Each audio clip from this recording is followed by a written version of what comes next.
as nossas palavras, enquanto cuidadores, enquanto pais, podem construir ou destruir a autoestima dessas crianças.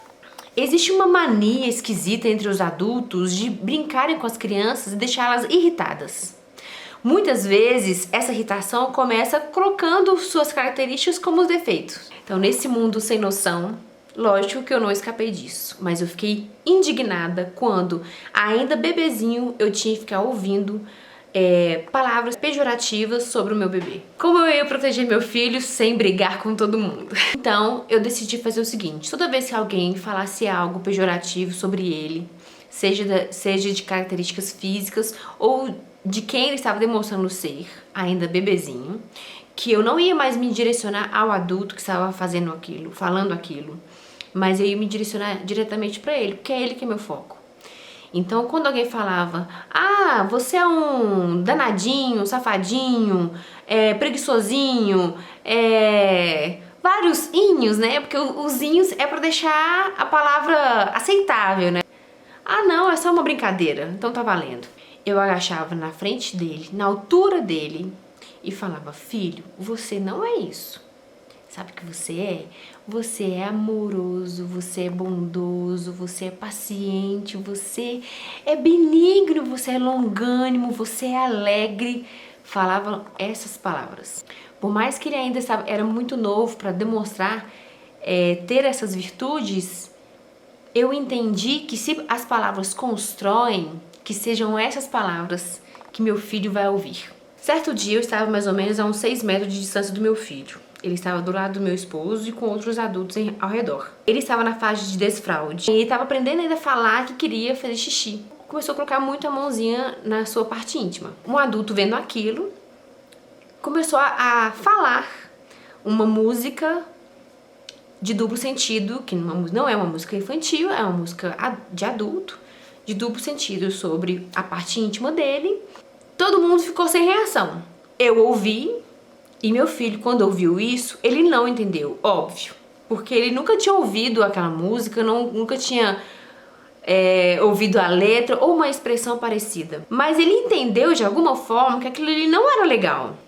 E ele falou bem assim: isso que você falou não é legal. Eu não sou isso, eu sou o Saul. Não fale isso de novo. A pessoa ficou totalmente sem graça. Porque uma criança de 2 anos falou isso.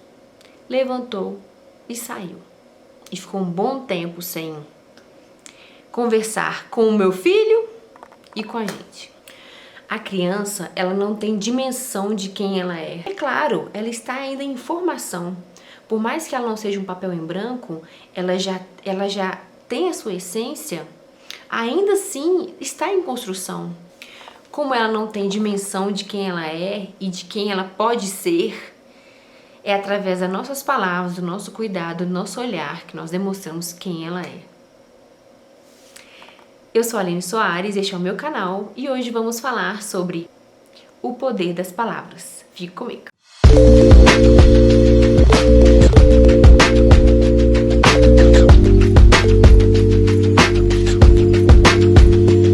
Já ouviu falar sobre literacia? Eu vou te explicar um pouquinho o que é. É a capacidade de ler, escrever, compreender e saber interpretar aquilo que é lido. Literacia familiar é um programa que o MEC lançou em 2018 para incentivar os pais a incluírem na sua rotina familiar a leitura em voz alta. E como eu entendo literacia, é a comunicação intencional. Falar de forma assertiva para agregar conhecimento, gerar conexão e expandir o nosso vocabulário. A literacia não precisa de um ambiente super preparado, com muitos livros, com uma iluminação correta, com um sofá adequado. Não precisa nada disso. Precisa do cuidador e da criança. Precisa da conexão entre esses dois seres. Precisa daquele que vai contar a história e daquele ouvinte. Há um abismo entre crianças de baixa renda e crianças de classes altas. E não estou falando do abismo financeiro. É um abismo no vocabulário. Crianças de classe média alta ouvem 30 mil palavras a mais do que crianças de baixa renda. E isso porque elas convivem em outros ambientes e elas têm realmente acesso à leitura e pessoas que têm disponibilidade para praticar literacia. Mas a literacia, você não precisa ter recurso, você precisa ter um livro, você precisa entender que você, pai, mãe ou cuidador, você é o primeiro educador dessa criança. Muitos acabam reduzindo a violência de forma somente física, mas esquecem que as pessoas podem machucar os outros e principalmente as crianças com suas palavras. Saber usar as palavras de forma adequada para cada pessoa é sinal de inteligência emocional.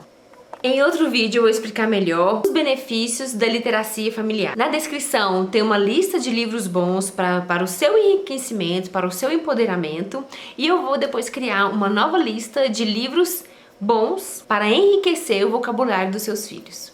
Por mais que literacia seja uma palavra não muito usada e pouco conhecida, essa prática ela não é nada nova.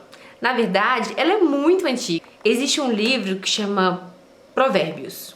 Ele foi escrito pelo terceiro rei de Israel, chamado Salomão. Ele foi considerado o rei mais sábio que existiu.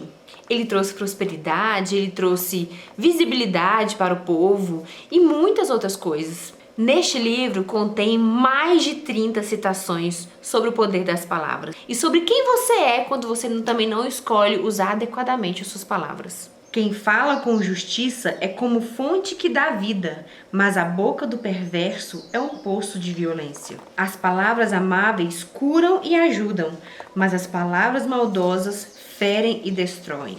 As palavras matam e geram vida. Podem ser veneno ou um doce de primeira. Você é quem decide. Eu sei que é muito difícil mudar a forma com que nós usamos as nossas palavras. Mudar o seu linguajar, mudar suas palavras, parar de falar sem pensar, mas usar as palavras de forma intencional não é só dever ou não deveria ser dever dos pais ou dos cuidadores, mas dever de todo adulto que entra em contato com uma criança. As palavras podem nos destruir, nós adultos. Imagine uma criança. No livro de Gênesis, o autor revela Deus separando e criando o mundo. E em cada dia ele usa a sua palavra, o poder da sua palavra, para criar e separar. Em seguida, ele cria os luminares, separa as águas, cria o céu, faz a porção seca surgir, tudo com a sua palavra. Depois dos animais terrestres, marinhos e os animais voadores, ele cria o homem. Depois que me tornei mãe, eu consegui enxergar Deus Pai. Deus criando o quartinho dos seus bebês adultos. Não é assim que nós fazemos? Quando estamos esperando um bebê, ele vai precisar de um quarto confortável, de uma cama quentinha, de roupas adequadas, vai precisar de higiene, vai precisar de se alimentar e de pais atenciosos. E é bem assim que Deus fez. Deus separou e criou todas as coisas para formar um quartinho dos seus bebês adultos, o homem e a mulher. Tá ali, mas o que isso tem a ver com literacia? Calma que você vai entender. Ao final do sexto dia, ele criou o homem e a mulher, e a tarefa de Adão e o trabalho de Adão era cuidar do jardim e dar nome aos animais. Que privilégio ele teve de poder dar nome aos animais, tendo contato com quem criou os animais.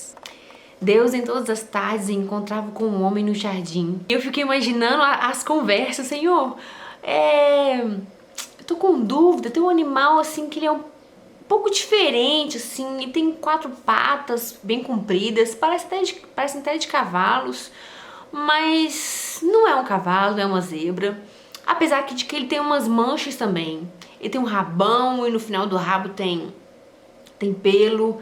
Mas sabe o diferencial dele? Que ele tem um pescoço gigante. E eu estou com dúvida de qual nome dá para este animal. Eu fico imaginando isso. E Deus, como criador, conversando ali com o homem, ouvindo as suas dificuldades, porque eu creio que sim, que por mais que o mundo era perfeito, ainda ele tinha dificuldades. Eu fico imaginando essa troca, sabe? Essa troca de conhecimento, esse cuidado, e de como Deus é amoroso, porque ele ia pessoalmente todas as tardes no jardim para conversar com seus filhos, com seus bebês adultos. Mas ela me ensina que, como eu fui criada à imagem e semelhança de Deus, as minhas palavras também têm poder. Embora não seja de criar um mundo inteiro, de separar isso daquilo, mas ela tem poder sobre as pessoas, sobre as coisas criadas por Deus. Deus falou para o homem e para a mulher não comer do fruto da árvore do jardim, que estava no centro do jardim. A mulher desobedeceu e comeu do fruto, com a influência da serpente que falou com ela, que não tinha problema nenhum. Adão viu que a sua amada tinha comido do fruto, pegou do fruto e também comeu. Quando Deus foi encontrá-los no jardim novamente, percebeu, lógico, né? Tudo estava diferente, eles estavam diferentes. Eles tinham desobedecido. Só que mesmo Deus sabendo de todas as coisas que tinham acontecido, Deus ainda perguntou. Deus chegou para encontrar seus filhos, o homem e a mulher, e eles se esconderam. Fez uma pergunta para o homem e o homem respondeu. Fez uma pergunta para a mulher e a mulher respondeu. Mas a serpente, aquela que incentivou, que instigou a mulher de desobedecer, Deus não fez nenhuma pergunta. A mulher trouxe a morte, não só para ela, não só para o homem, mas para toda a humanidade. Adão poderia falar para ela palavras de repreensão, poderia ser grosseiro, poderia falar coisas terríveis para ela. Mas Adão tinha o convívio, o contato diário com o Senhor, o Criador. E esse contato diário com o Senhor ensinou a Adão a usar corretamente as palavras. E quando Adão olhou para a mulher, depois que Deus tinha feito tudo, Deus conversou, as consequências da desobediência, quando Deus os vestiu, Adão olhou para a mulher e disse, Eva. Sabe o que significa Eva? Vida. Mas Eva trouxe a morte. Eva, não só para ela, para os filhos dela, mas para toda a humanidade. Ainda assim, Adão mostrou o que ele aprendeu com o Senhor todas as tardes, todos os dias que ele entrou em contato com o Senhor, de usar corretamente as palavras para levantar pessoas, para mostrar muito mais além daquele comportamento, para mostrar quem ela é realmente, o que ela foi preparada. A mulher não foi feita para trazer morte, a mulher foi feita para trazer vida. As nossas palavras podem trazer vida ou morte. Muitas vezes nós não entendemos essa complexidade, nós não acreditamos porque não acontece de imediato quando nós falamos. Se você fala com os seus filhos, colocando as suas características como defeitos, são pequenas gotas de veneno, dia após dia, dia após dia. Mas você pode escolher usar as suas palavras para dar gotas de vida, para jorrar vida, na verdade. Não só gota, mas jorrar vida. Meu filho, se você se tornar sábio, serei um pai feliz. Meu coração cantará de alegria de ver você falar com sabedoria. Não se conforme, não se acomode com o falar desse mundo também. Nós escutamos tanto palavras feias, palavras que não ajudam as pessoas em nada, que nós acostumamos com elas e achamos que está tudo bem, mas não está. É desejo do Senhor que criou os céus e a terra, para que você tenha sabedoria, para que você, toda cheia de sabedoria, toda cheia de amor, com todos os frutos do Espírito, para que você possa jorrar em seus filhos, não só em seus filhos, mas para todas as pessoas que te cercam.